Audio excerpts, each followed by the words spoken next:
right, guys, game one, ready to get it kicked off between Complexity and Online Kingdom, what I consider to be the match of the week, but no doubt going to be a very entertaining match. With that said, again, both of these teams coming into this 1-2, a very surprising 1-2. Of course, Complexity, they're working off a little bit of momentum. They got their first victory of the season over Reason Gaming last week, obviously, with a 2-0 victory over them, but both teams 1-2 coming into this, definitely two teams favored to perhaps move on to the finals, but the way things are looking, you know, if they don't start picking up wins soon, the loser here, they're going to be 1-3. I mean, they're going to be near the end, if not at the bottom of the pack. So definitely a lot on the line in this match. Right, and I mean, you take a look at the other teams that that are ahead of them. You know, Trademark eSports right now, currently undefeated through the first 3 weeks, especially you know, after all the speculation that was going on with their team, and Team Easy actually in a pretty good position right now. So yeah, definitely both of these teams have a lot to live up to. So we go through basically the fastest banning and picking stage of all time. Obviously, they may have knew what they were doing going into this, so we're just jumping into it. As far as the bans go, hopefully you got to see them because we didn't actually get to list them off ourselves. So hopefully got the chance to check them out. But now with that said, of course we can, without further ado, go over the picks. Might as well, as the game is just really jumping ahead here. So we'll start with the Legion side over there for Complexity. We are looking at Nymphora, Rhapsody, Zephyr, Valkyrie, and Pebbles. So again, Zephyr, a very popular hero in the competitive scene recently, especially for Complexity. Nymphora on top of that, I mean, the fact that Complexity honestly got the lineup that they did is a little bit shocking. We didn't get to see the exact banning and picking stage. That's kind of unfortunate. But to go with heroes like Nymphora, like Zephyr, like Rhapsody, who fits so well with the Zephyr hero, and of course Valkyrie being played by Zaku. We talked about him in the pregame and how much of an improvement he's been for the season. And then you even got Sebuska being thrown on Pebbles right here. Just a fantastic snowballing effect hero. So I honestly think Complexity, man, they got a very powerful lineup, and they must be pretty satisfied with what they got here. Especially for them, you know, that's what you were talking about at the beginning. These are a lot of heroes that they just absolutely love to play. Really, really solid synergy, great lineups in general. So I'm looking forward to seeing what they do. Obviously, the last time I think we saw a team, I think actually Reason, perhaps, when they played them last week, may have let them pick up a very similar team with the Nymphora and actually Zephyr at the same game, and they just got completely dominated. So we'll see what happens here. I mean, Online Kingdom, a very, very solid organization. They've been around the scene for a long time. I'm sure they know what they're doing. But yeah, you always have to be worried whenever you get, especially the combination of Pebbles and Nymphora, and then you throw Painted Gold on Zephyr, a hero who they just absolutely love to play. It definitely could be a quick one. We'll see what happens. Yeah, it could be amazing. See, that's the thing with this lineup, though. It could be a quick, very quick game because they got a lot of aggression with that Nymphora Pebbles. But at the same time, if it happens to go mid to late tier game, they definitely can manage that, you know, with a hero like Zephyr, as we've seen so many times, especially with Complexity, how we can go into that late game stage and it's definitely be a huge impact. Meanwhile, in the middle lane, though, Sebuska taking a little bit of pressure here. The double stun already used. He's going to have to fall back. Excuse me, the one stun, as no, that was the first stun to come out. So anyways, the double stun used, not enough for a kill by any means, but harassing Pebbles quite a bit. So already a good start there for Online Kingdom in the middle lane, as we saw, as Nymphora was actually at the bottom side, I believe, placing this ward of sight while they jumped him. So, but now she's back to defend the Pebbles teammate, and we'll see what they can manage from that. Now, again, we kind of jumped into this game pretty quickly, so let's go ahead and head over to Online Kingdom and go over their actual lineup. So we got Master of Arms, Bubbles, Magnus, Tempest, and Forsaken Archer. How about that? So we get to see Forsaken Archer. This is, I want to say we've actually seen her a couple times since the remake, of course, of her, well, not necessarily a remake, but more of a big change, especially with her ultimate, of course, in the recent balance patch. Then you look Master of Arms. He's been a go-to hero, especially in the setting. Sullivan, meanwhile, in the middle lane, Pebbles, and once again, a lot of damage going out. Not going to be enough for a kill, though. Nice stun from Nymphora, saving him just a bit, and Toronto will fall back as well. But this double stun, man, it's really working between Loda and Magix right here, playing that Magnus and Master of Arms in the middle. It's certainly a unique combination between the two heroes, but I could definitely see how it's going to work. One thing I wanted to note about Complexity was the counter warding that happened at the middle lane.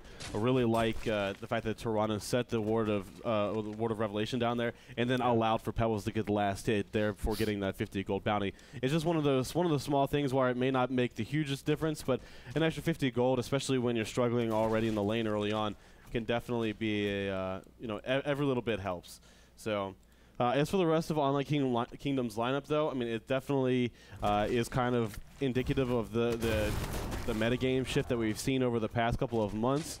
And, you know, seeing the jungle strategy, it's great to see Forsaken Archer back into the game. A lot of people consider her to be extremely competitive viable after the change to her ultimate, therefore, where with being channeling now, instead of actually requiring you to channel the ultimate yourself, and an illusion actually channels it for you. And so you can auto-attack, you can get off crippling volley, you can do whatever you want while the ultimate is still attacking. So really, she is a very, very powerful hero. And, you know, we always talk about the rework of Splitfire. Will we see that early on? Will we see stats still taken, you know, in lieu of that? I don't know. I mean, it's one of the things, it's very situational. So we'll see how they play it over here. Altogether, though, they just have a really, really solid lineup. Nothing actually wrong with it at all. Top lane, Valkyrie takes a Magma stun to start things off. There goes a Glacial Blast from Tempest coming out. And now Valkyrie in a little bit of trouble. Can she dodge the crippling volley? No, she cannot. Forsaken Archer, being played by HoN, will finish off Amexaka right there. So Magnus was hiding up there for a long time.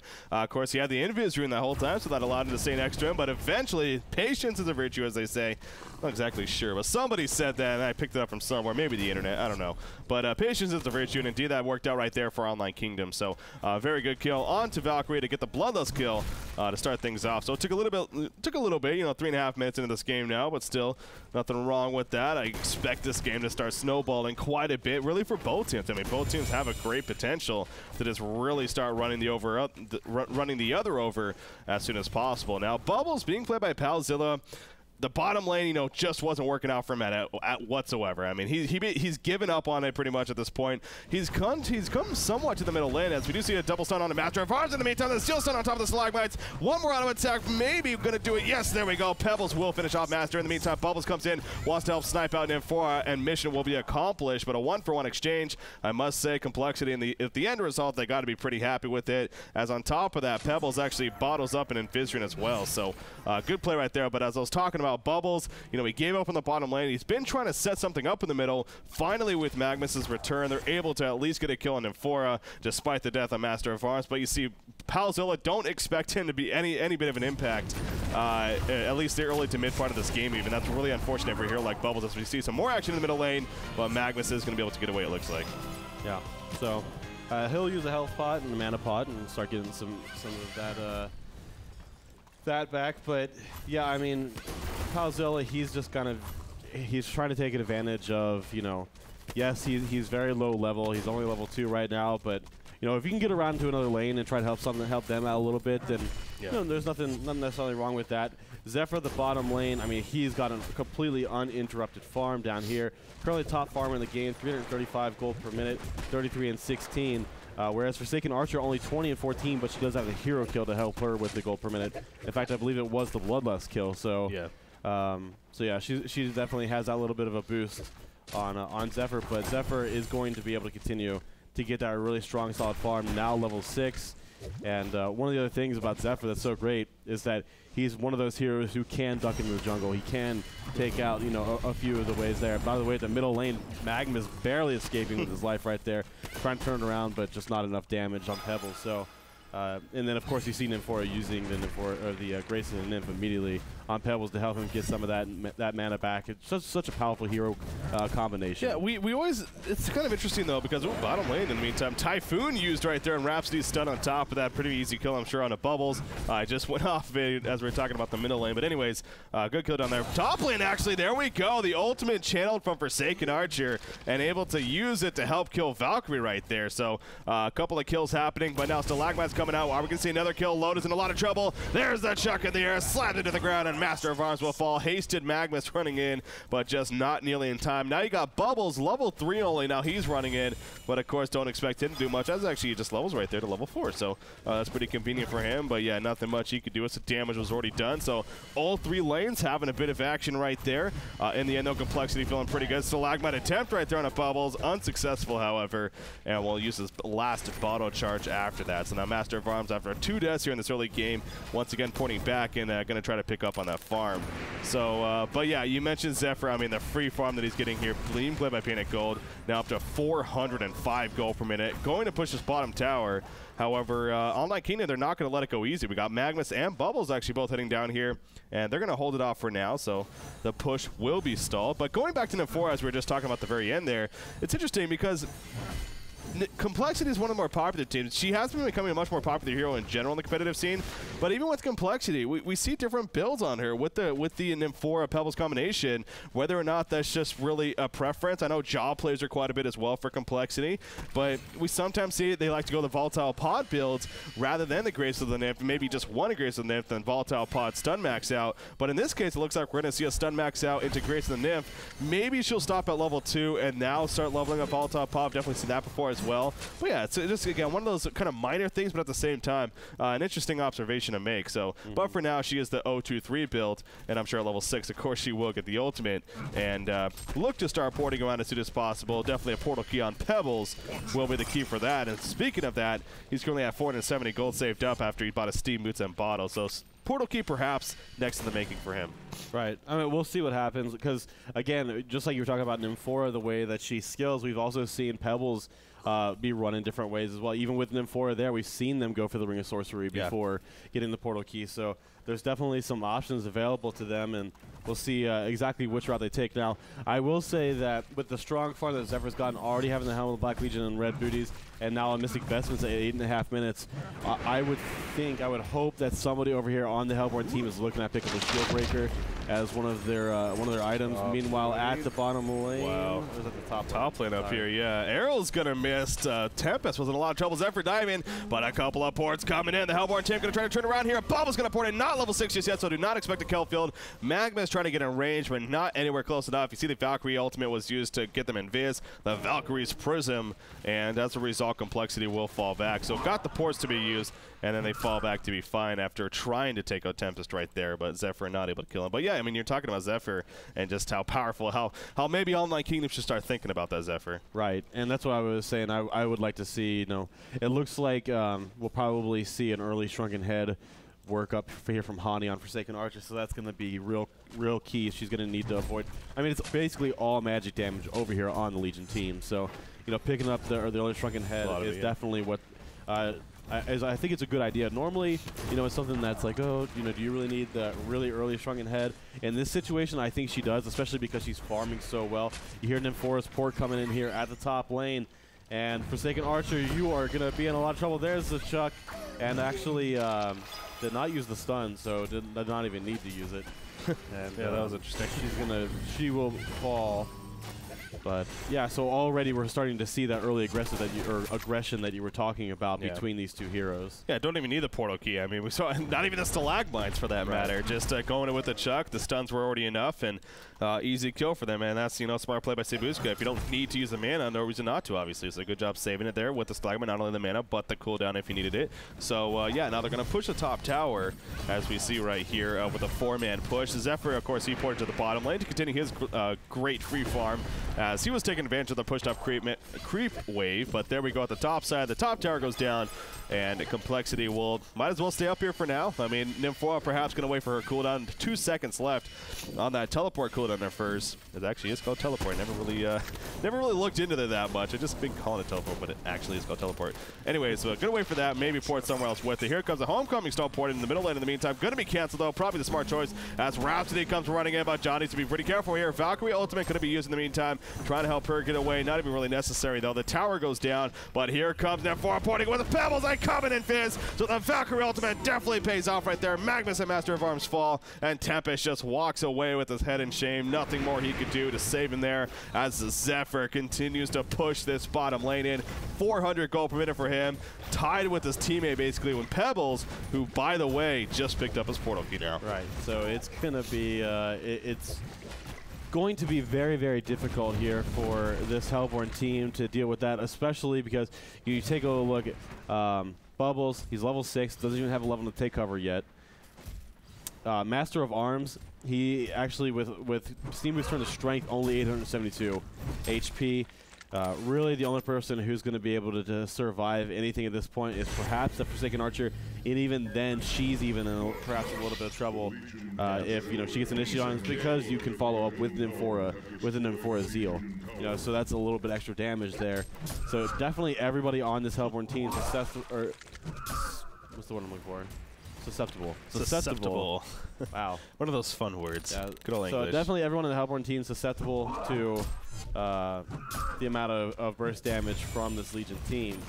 And the good thing about this is that even though AMX Zaku struggled a little bit at the top, I mean, he is 21-4, so not too bad, but even though he struggled a little bit at the top lane, well, actually, yeah, he really struggled at the top lane. The goal per minute in this game, I mean, if you pull up the chart, it's really an interesting story because that's great. So Zephyr and Pebbles, I mean, they're doing fantastic. Right. They are dominating as, oh God, speaking of four Pebbles once again, they poured up top here.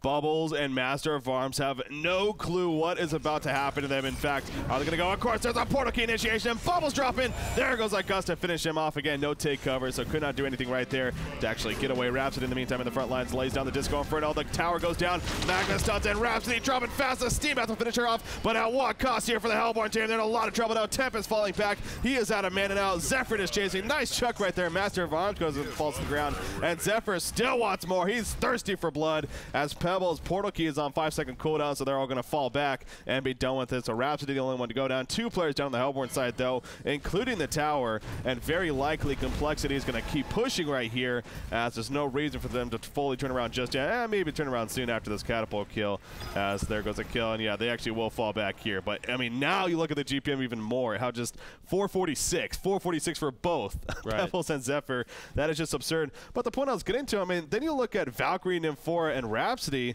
I mean, before that fight especially, I mean, they were really down there. Obviously jumping up a little bit, but it's a little bit more of an even spread, at least on the Hellborn side. So that's maybe the confidence booster for them. But man, oh man, the snowball effect definitely coming into play here. Yeah, and it's going to be, it is going to be difficult for Online Kingdom to stay in this. That's how it is. Yeah. It's, we've seen the aggressive porting, we've seen the aggressive warding, and really, as long as they continue to do that, it'll continue to pay off. So, Rhapsody, being played by Ja, put himself in a little bit of a poor position there during the last that last little team fight at the bottom, and eventually was taken out by Magnus. But at the same time, as long as they can continue to really minimize on the mistakes that they make, there should be really little problem for Complexity to continue to dominate in this matchup. Now, they will have to, of course, keep an eye on Hani, who is farming 350 gold per minute. Yes, it's not 450 like 2 of the heroes over on the Legion side of farming, but still, she's the one who's got the real strong late game damage potential. Yeah. I mean, even Zephyr, who has gotten really great farm. You see, he's already got 3,500 gold. Makes you think he's probably going to go for a mock straight into mock. So yeah, you talk about that. Yes, he's going to have like an extra 60 damage that he's going to do, but Zephyr's damage just comes from being in the area, not a whole lot of auto attack capability from that hero. Not to say he doesn't have any, but it's just not as much as somebody like Forsaken Archer can have. And even Master of Arms, like if he is able to finally get some farm into himself. So we'll see what they're able to do. Also, keep in mind the Hellborn team does have Tempest, and as we always talk about, anytime there's a Tempest on the team, you can never fully count them out, because all it takes is one poor amount of, or like one kind of poor placement, or just one really heads up ultimate from Tempest, and suddenly your team's right back in it. Yeah, and speaking of Ake on that Tempest, he has 1,000 gold saved up, so at this point, you have to think going to be working towards that portal key after going Steam Boots, Blood Chalice, and Ring of the Teacher first. It's always fun to watch, heroes like Tempest to see how quickly they go for that portal key, similar to Pebbles. But in this case, now working on it. So the Legion team still has a little bit of a timetable here to work with before they have to start worrying about that crazy Tempest ultimate taking place. And for now, we got Complexity. They are just kind of sitting back. In fact, Illusion Rune going to be bottled up here by Pebbles after using the invis. Actually, you can't use it just yet, so he wants to try to gank somebody with this invis room, but as we can see on the mini-map, might not be successful unless, oh man, Master of Arms, he's heading down here. There is a word of sight right here, so if Master of Arms, thank God for his life that he went this way, because it still might not work out for him though. He is going to bottle up Illusion, so they probably saw him do that. Now, will they go for a jump on him? Doesn't look like it. He's going to fall back. But, yeah, if he went this way, you know, in the lane, then I would have spotted him. He would have been a dead Master of Arms right now. But he went for the rune like a good boy instead and, you know, bottled it up and back to the lane he goes to continue farming. Speaking of that, Zephyr doing just that. Now, he's picked up the Sword of High, I believe. It's on the courier most likely. Yeah, there we go.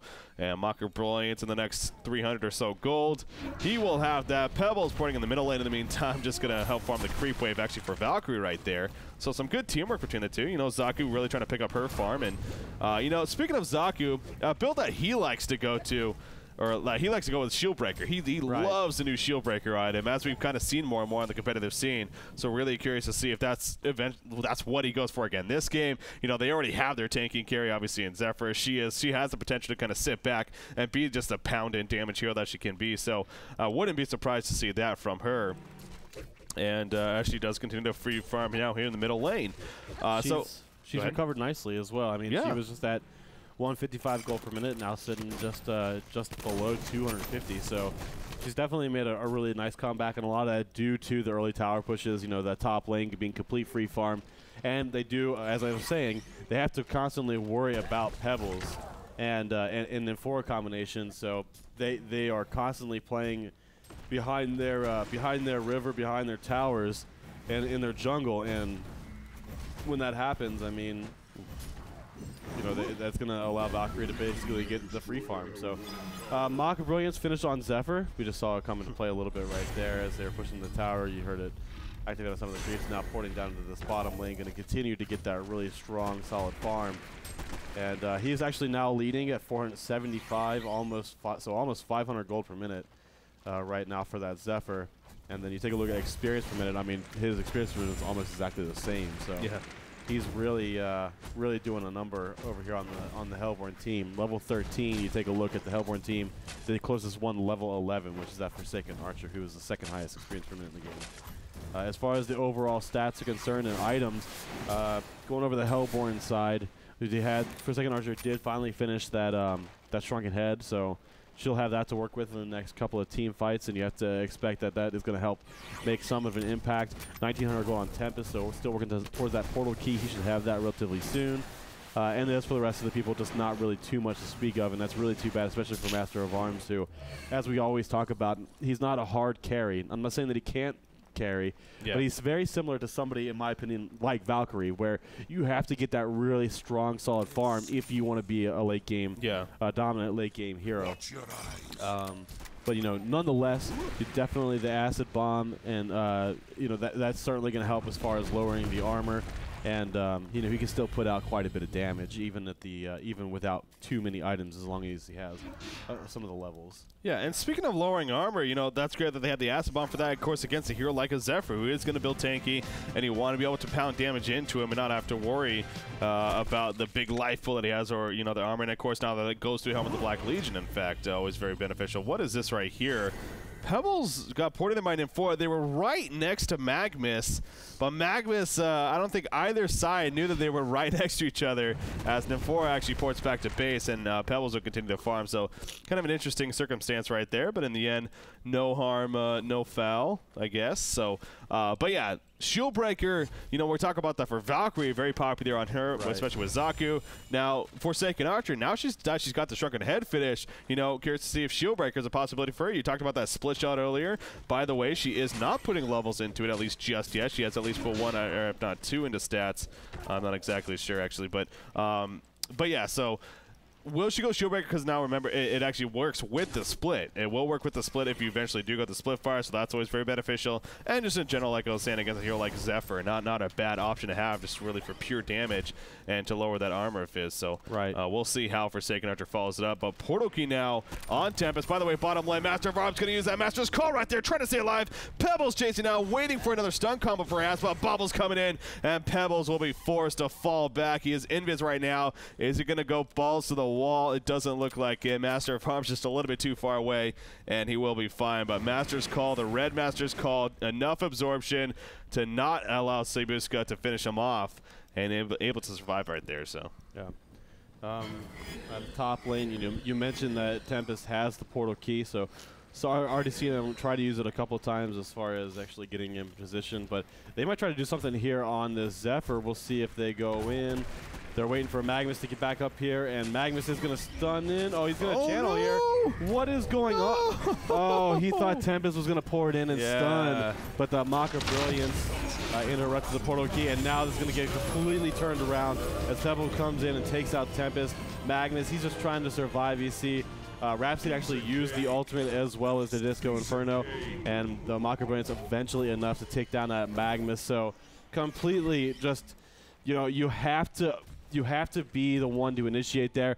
There was no reason why Magnus shouldn't have stunned in first, you know, in that case. And wow, Forsaken Archer gets picked off as well. So again, all things completely in control by Complexity here. And, you know, they had an opportunity right there. I'm not sure that it would have necessarily been like, oh, yes, this is enough to turn the game 100%. But they definitely had an opportunity right there that they missed out on. And Complexity continues to further their lead. And at 22.5 minutes, when there's a 14,000 gold lead, 13,000 experience lead, and you look at the heroes that are involved in the game, I just don't see a whole lot of opportunity here for Online Kingdom to get back into this game. Yeah, I mean, especially when you have an incident like that, clear miscommunication there between the whole team. You know, who was going to go and stun him first? I mean, Magnus had a perfect opportunity to jump in, yet instead of actually stunning and then channeling the ulti, he chose to channel the ulti first. And obviously from there, you know, they just were not able to catch him. The support came, so we saw the end result. So an easy win there for Complexity. Now Magnus once again getting pushed up, and he gets finished off. Pebbles jumps in on Tempest right here, and Tempest will fall to the hefty arm of Pebbles right there. You see the channel delusion coming out from Forsaken Archer, but minimal damage from it. It wasn't in the greatest spot, and now the melee racks will be pushed down here from Complexity, and we already have a vote you can see from Online Kingdom, and in fact, there we go. So wow, GGs are called. That's going to do it for game one. Complexity takes it over Online Kingdom.